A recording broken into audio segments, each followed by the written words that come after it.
Have you noticed how recently more videos with the combat work of the UAV Bayraktar TV-2 began to appear?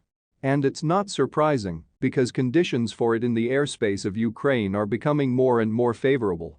From the very beginning of the full-scale invasion of Ukraine, there have been questions in the network regarding the use of the UAV Bayraktar TV-2. Why are there so few videos of their combat work? At that time, Russian propaganda reported that all Bayraktar TV-2 UAVs were destroyed in Ukraine, just as they destroyed all aviation and all air defense. But even understanding that the Russians were lying did not help critically and adequately perceive the lack of video with a recognizable interface. In fact, from the very first days of the RAV invasion of Ukraine, the use of the Bayraktar TV-2 UAVs was complicated by the enemy's means to destroy these vehicles.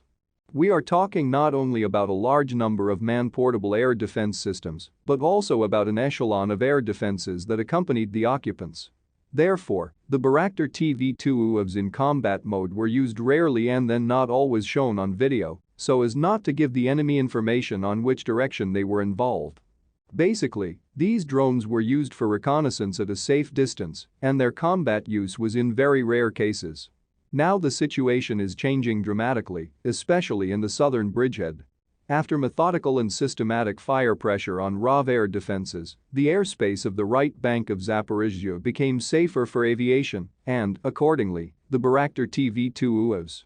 Since mid-summer, the task of destroying the deployment of air defense assets of the RAV has become no less urgent than the destruction of depots with fuel and lubricants, CPs and pus. And the results speak for themselves. Ukrainian aviation has increased the number of combat sorties on the right bank, and the Bayraktar TV-2 UAV is adding to the count of destroyed equipment. Altogether, during the full-scale invasion of Ukraine, according to documented data, at least 10 units of Panzer S-1 SAM system alone are known to have been destroyed and taken out. According to undocumented information, their number is twice as high.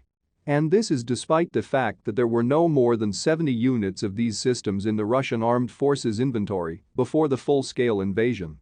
The AFU is knocking out Russian equipment, lowering the defensive potential of the occupants. And as this is successfully implemented, our counteroffensive capabilities increase. It would seem that a Bayraktar TV-2 UAV is in the sky of Zaporozhye.